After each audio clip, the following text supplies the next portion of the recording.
श्रीमद् भागवत कथा भाग 2। भक्ति, ज्ञान, वैराग्य की कष्ट से निवृत्ति।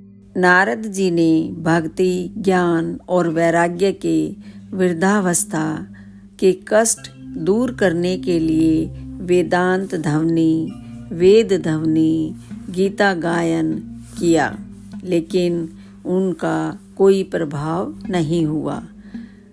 तब आकाशवाणी ने नारद जी को बताया कि इनके कष्ट दूर करने के लिए संत शिरोमणि ही आपको उपाय बताएंगे। बहुत ही संतों के पास जाने के बाद भी देव ऋषि को कोई उपाय ना मिला। उसके बाद देव ऋषि सनकादिक से मिले।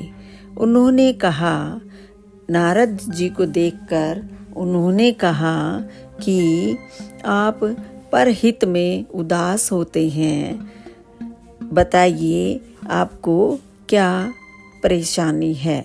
तो नारद जी ने बताया कि भक्ति, ज्ञान और वैराग्य बहुत ही वृद्ध हो गए हैं।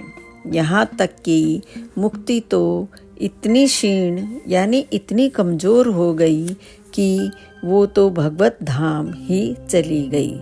सबको पुष्ट करने के लिए श्रीमद् भागवत का अनुष्ठान करें, ऐसा सनकादिक जी ने कहा।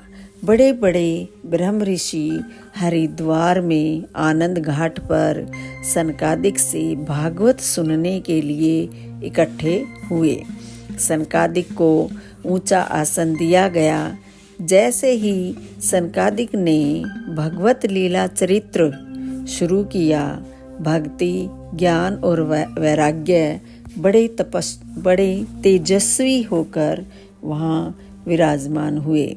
भगवान का नाम और भगवान की लीला में ध्यान लगाने से व्यक्ति का जीवन सफल हो जाता है।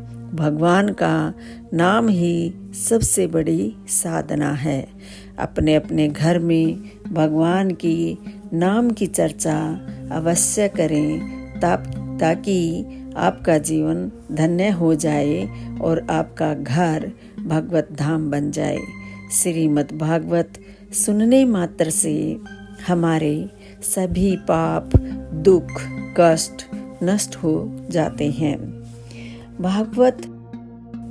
श्रीमद् भागवत में से ही एक मूल मंत्र यानी कोई भी मूल मंत्र आप लें और उसका रोजाना गायन करें। जैसे कि एक मूल मंत्र मैं इसमें आपको बता रही हूँ। कृष्णाय वासुदेवाय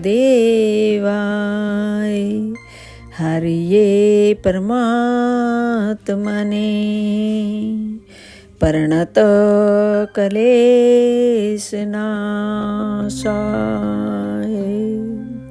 गोविंदाय नमो नमः। इसका जाप करने से भय, तनाव और दुखों से मुक्ति मिलती है और आध्यात्मिक उन्नति भी मिलती है।